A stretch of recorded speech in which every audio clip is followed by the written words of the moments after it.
It's going to come down to grade, right? Because the only way to produce more silver in the current environment, because there's nothing big that's coming online in the next couple of years. There's been no major discoveries. There's assets out there that look good on paper, good chunky assets, but they're all quite low grade assets. So in order to make those assets economic and make the company that's owning those assets to make the necessary investment, in the hundreds of millions of dollars to bring these lower grade operations up and running, to add to the silver supply, you need triple digit silver. Because even though we like $35 silver, I was listening to a podcast just this morning and they were thinking $4,100 gold and $41 silver by the end of the year, so we'll see. In 2024, total silver demand exceeded total supply by 148 million ounces. This year, the shortfall is forecast at 118 million ounces. Supply shortages in the silver market have often led to price hikes. Looking at past supply deficits can show this. For instance, when industrial demand is high and supply is low, silver prices go up. The ongoing supply deficit is expected to keep prices rising. Silver prices might even outpace gold, with a 23% gain in 2025 forecasted. KeithNeumeyer, CEO of First Majestic Silver, states gold is leading as usual, with silver starting to follow. He highlights strong silver fundamentals, including 5 years of supply deficits. Neumeyer emphasizes that triple-digit silver prices, as most new deposits are low-grade and no major discoveries are coming online. The current silver supply deficit is complex. Precious metal trends and silver production data influence it. Knowing these factors helps investors make smart choices in the silver market.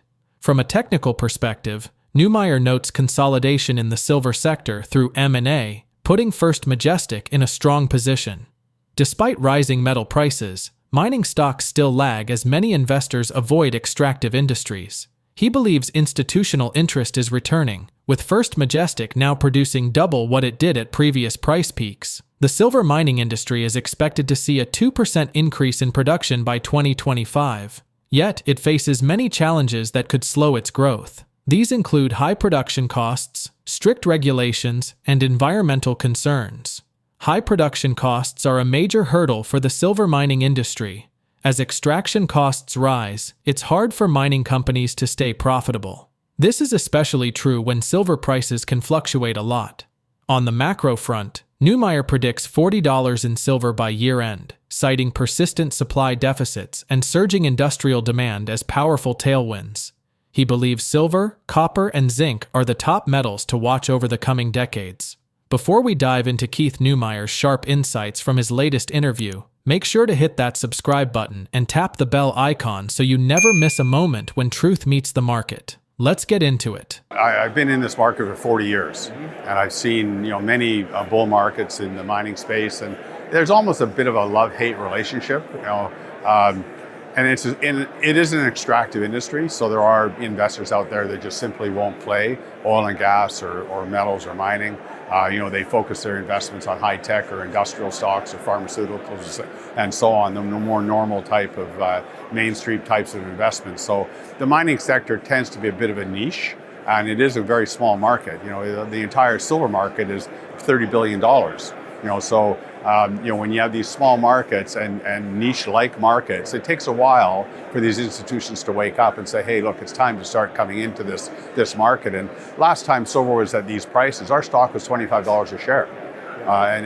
We got a long ways to go. And also at that time, we were producing half of what we're producing today. Well, gold's definitely helping. Gold always runs first, which we saw this time around. And the bid is coming into silver. I think the supply-demand fundamentals of the metal are extraordinary right now. We still are in deficits. We're in our 50-year deficits now. I think the big investors out there are starting to look at silver. We're getting more inquiries today from big funds, big investors, looking at how they should position themselves in the silver space. And, as you know, with the M&A activity that's been going on in the silver space, it's getting smaller and smaller. So First Majestic's in a very unique position, and we're looking forward to, of course, higher metal prices. But the stock, and I know we're going to talk a little bit about it, it's going to come down to grade. Right, because the only way to produce more silver in the current environment, because there's nothing big that's coming online in the next couple of years. There's been no major discoveries. There's assets out there that look good on paper, good chunky assets, but they're all quite low grade assets. So in order to make those assets economic and make the company that's owning those assets to make the necessary investment, in the hundreds of millions of dollars to bring these lower grade operations up and running, to add to the silver supply, you need triple digit silver. Because even though we like $35 silver, it's still not enough to justify the big investments that are required to come into the space. The macro event would be higher prices. I think that we're going to see $40 silver by the end of the year, okay. and that's a big deal. We haven't seen $35 silver for 15 years, and silver's only been over $30 3 times in our lifetime. So, at these kinds of prices, it's a good place to be as a silver miner. But still, we need higher prices to make the additional investments to increase our production. And, when you have 5-year deficits in a row now, there's a lot of silver coming out of vaults, going into industry, going into technology, going into solar panels, going into electric cars, and, your average household appliance that, or your cell phone or whatever the case may be. And that's not going to go away. You're seeing the planet being electrified and upgraded, and there's lots of people in the world that need, electricity, need all the gadgets we have. So there's going to be a ton of demand still coming over the next several decades for, zinc, copper, silver. Those are the 3 metals I'd be most interested in as an investor. Right? The mining sector is very complex. There's always inflation. Your biggest cost is labor. So in this tight labor environment, it's hard to find really good high quality engineers and geologists. So mining companies have to pay up for these individuals, and there's competition out there for these types of individuals as well. To hire a workforce of 300 or 400 people that are in the mine working on a daily basis isn't really that difficult. In Mexico particularly, it's a very seasoned mining industry or mining country. So getting good quality staff at the mining level is actually pretty easy, but getting the high level, high quality staff. So you've always got inflation there. And of course, chemical costs and tires and equipment and machinery, construction costs, all those types of things are more expensive. When I put First Majestic together, silver was $7 an ounce, 22 years ago. When silver went through $10, we were, parting it up. Right. But our costs back then were less than $10. Our costs today are about $19 around on an all-in sustaining basis. So, we're making money now at these current prices, of course. But that down to 30. Right, we could potentially. Hopefully not, but we could. But it just shows you over the 22-year history of the company, our costs have doubled over that period of time. The robust silver price rally has had a direct and positive impact on silver mining companies. Many miners have reported double-digit gains, and some, like Hecla, are projected to achieve record sales revenue driven by the 2024 silver price rally. This strong performance in the mining sector further underscores the health and potential of the silver market. Expert and trader KeithNeumeyer said First Majestic avoids long-term contracts to maintain spot price exposure for investors. His goal is to push 10% of total production through the mint, up from 7% in the first quarter. First Majestic Silver Corporate Canada stocks have been trading up by 5.82%, signaling positive investor sentiment. Excitement surrounds First Majestic Silver as recent innovations in mining technology have investors buzzing. These advancements maximize production efficiency and cost effectiveness, potentially boosting share prices significantly. Concurrently, Neumeyer said First Majestic is shedding small legacy assets to focus on large, long-life mines. Due to high risk and long permitting timelines, they avoid unpermitted exploration assets. Neumeyer believes the sector is entering a new 10-year bull market similar to 2002 to 2012. Let's get back to the interview. We've been approached by the odd industrial producer of products and that have wanted to sign long-term agreements with us, and we've always turned it down. We want to be spot and sell at spot.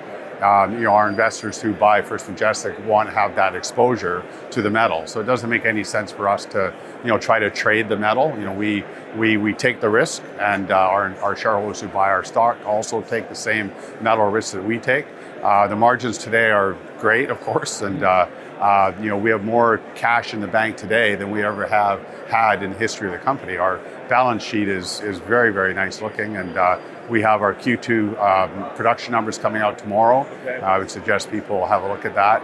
You did touch on the mint. You want me to cover that? Yeah, absolutely. Oh, okay.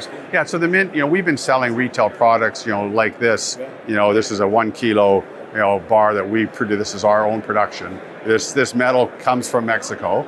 It goes into a refinery.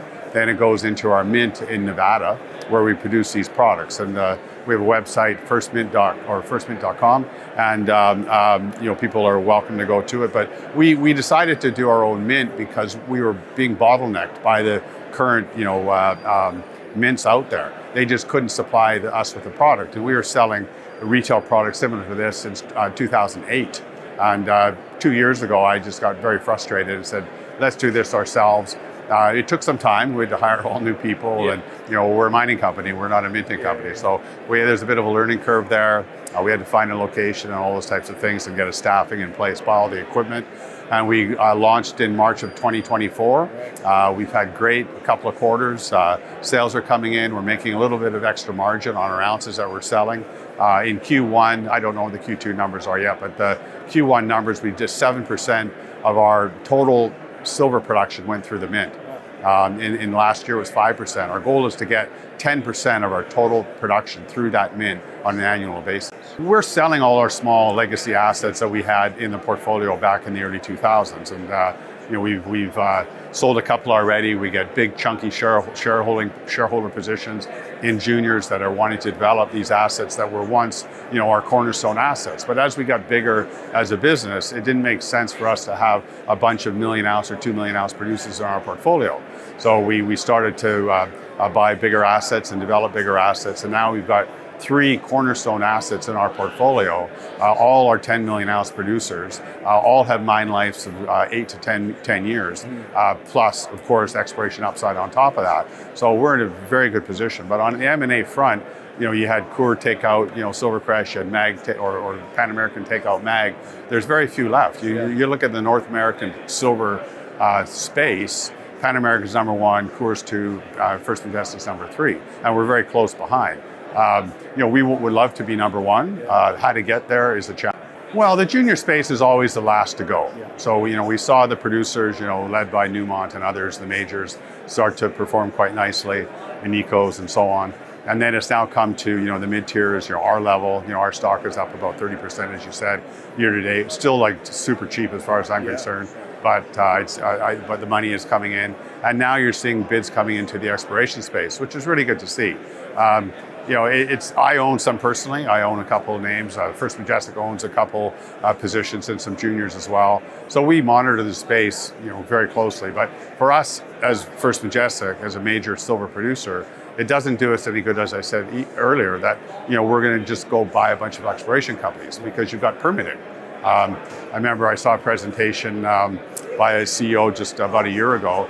It takes about 18 years from discovery to production. And that's a lot of time, and it's a lot of risk. So you've got a lot of money, a lot of shareholders that have put money in, long-term investors. It's a very tough industry to get to a producing state. And so we don't for us, we don't want to buy an unpermitted asset. We just don't want to take that risk. I'm the chairman of First Mining Gold, and we bought one of the largest gold projects in Canada, in Northern Ontario, back in 2015, and now we're at 2025, and we spent $100 million in the last 10 years trying to get that permitted. And it's now looking like we're going to get it in the next couple of years. Starting to have some wins. The government's starting to support it. The local indigenous groups are now starting to support it. So we're hoping to actually break ground on a brand new mine. It'll be one of the cornerstone mines in Ontario once it's up and running. But it's the lights at the end of the tunnel. That's First Mining Gold. Right. But my point is, it just takes so long. That discovery was made, or the first 43-101 on that asset was in 2010. And now we're 15 years later, and we're still probably 1 or 2 years away from final permit. So there's your 17 years. When last time silver was at $35, our stock was $25. All right, so I think, beginning. And we were half the size of the company back then. So what does that say to where we're at in the space? I think we're still very early. our shares, basically flatlined for the last 2 years. Yeah. And it's only in the last 6 months our stock has actually started to move, and the others as well. We're not the only one. And now the money's starting to trickle into the smaller companies, which is great. But we need a good, solid 10-year bull market. An 02 to 2012 was a beautiful, fun time for the mining sector. And I think we're going to see that again. I think we're in the early stages of another 10-year run. The silver supply deficit is not going away, making it key to look into different investment options. The demand for silver is growing, thanks to its use in industries, as an investment, and in new technologies. Physical silver is a favorite, with a 3% increase forecasted for 2025. This growth is mainly due to higher demand in Europe and North America. Is silver finally ready for a big price breakout as demand keeps rising and supply stays tight? Drop your thoughts in the comment section below. If you find this video informative, don't forget to support our channel and turn on notifications to stay informed about our latest videos. See you in the following video.